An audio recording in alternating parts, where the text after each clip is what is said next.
तो इन दिल्ली धमाके को लेकर लगातार जांच एजेंसियों की ओर से जांच की जा रही है। ऐसे में बड़ा खुलासा भी हुआ है। डॉक्टर शाहीन के घर से बरामदगी की गई। फ्लैट में नकदी, सोना और विदेशी मुद्रा बरामद हुई है। फ्लैट और एडमिन ब्लॉक के लॉकर खंगाले गए हैं। फ्लैट 32 में अलमारी से 18.50 लाख रुपए टीम ने बरामद किए हैं। 500 के नोटों की गड्डियां भी पैकेट से मिली हैं। 2 सोने के बिस्किट और गहने टीम की ओर से बरामद किए गए हैं। सोने का वजन लगभग 300 ग्राम बताया जा रहा है। सऊदी और अन्य देशों की विदेशी मुद्रा भी मिली है। एनआईए टीम ने हर कमरे की तलाशी ली। शाहीन के संपर्कों और गतिविधियों पर पूछताछ लगातार जारी है। 25 सदस्यीय एनआईए टीम जांच में शामिल है। नोट गिनने की मशीन ना होने पर हाथ से गिनती की गई। सोने का डिजिटल मशीन से वजन किया गया। सूत्रों के हवाले से जानकारी सामने आई है कि शाहीन जांच में सहयोग नहीं कर रही है।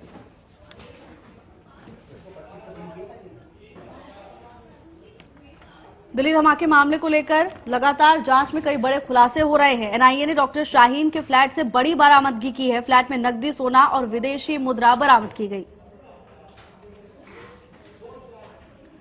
राजेंद्र दहिया जुड़ चुके हैं तमाम जानकारी लेकर। राजेंद्र, बड़ा खुलासा हुआ है, कई चीजें बरामद की गई, विदेशी मुद्रा भी बरामद की गई है। क्या कुछ जानकारी पूरे मामले को लेकर? देखिए, बिल्कुल मैं आपको बता दूं भावना, जिस तरीके से यहाँ पर एनआईए शाहीन साहिदा जो आतंकी है उसको लेकर पहुंची थी और तमाम जो निशानदेही उससे करवाई गई, उसी दौरान उसके कमरे की तलाशी ली गई। कमरे में जहां 18.5 लाख के लगभग कैश मिला है, तो वहीं विदेशी मुद्रा और सोना भी वहां पर मिला है, जिसका वजन भी एनआईए ने किया था। तमाम जो चीजें हैं वो यहाँ से बरामद की गई।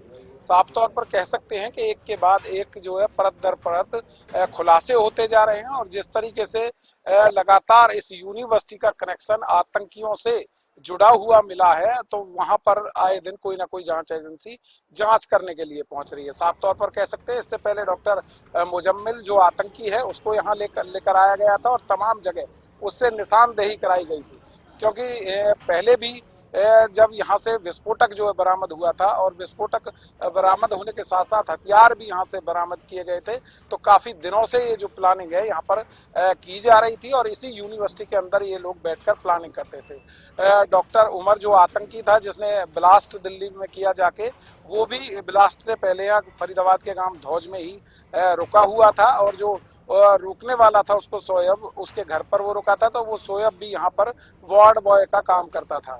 तो लगातार इस यूनिवर्सिटी से तमाम लोगों के लिंक जो है जुड़े हुए हैं और साथ ही जो मोहम्मद इश्तियाक है, जो मौलाना है, जो मौलवी है, उसको भी एनआईए ने गिरफ्तार किया हुआ है।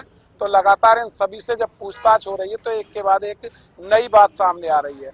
डॉक्टर मुजम्मिल जो आतंकी है और डॉक्टर शाहीन साहिदा जो आतंकी है, इन दोनों ने आपस में शादी कर रखी थी और यहाँ पर एक जो मकान है वो भी इन्होंने किराए पर लिया था और किराए पर लेने के बाद वहां भी इनका आना जाना रहता था। ये तमाम चीजों की पुष्टि भी एनआईए ने यहाँ पर उसको लाकर कराई है और ठीक अल-फलाह यूनिवर्सिटी के सामने मुजम्मिल के इशारे पर एक मदरसा चलाया जा रहा था जिसकी फंडिंग मुजम्मिल करता था और ये जो मौलवी है उसके माध्यम से वो मदरसा वहां पर चलाया जा रहा था। छोटे बच्चों को तालीम दी जा रही थी, मजहबी तालीम दी जा रही थी, आतंक की तालीम दी जा रही थी। ये जांच का विषय है, इस पर जांच जो है अभी भी जारी है। तो जल्दी वहां पर भी जो है बुलडोजर चल सकता है, क्योंकि वो पूरी तरीके से अवैध रूप से बनाई गई है। बेसमेंट बनाया हुआ है वहां पर और खेतों के बीच में जाकर बनाई गई है, बिल्कुल एकांत जगह पर। इसके अलावा जो विस्फोटक जो बरामद हुआ था 360 किलो पहले गांव धौज से बरामद हुआ, उसके बाद गांव फतेहपुर तगा से बरामद हुआ। फतेहपुर तगा में जो 2500 किलो विस्फोटक रखा हुआ था वो उससे पहले किसी और मकान में यूनिवर्सिटी के समीप ही रखा गया था, लेकिन बाद में उसको वहां से शिफ्ट करके फतेहपुर तगा के गांव में पहुंचा दिया गया था, जो कि जो मौलवी है वो उसका मकान है, मौलवी से किराए पर लिया गया था। ऐसी बातें सामने आई हैं।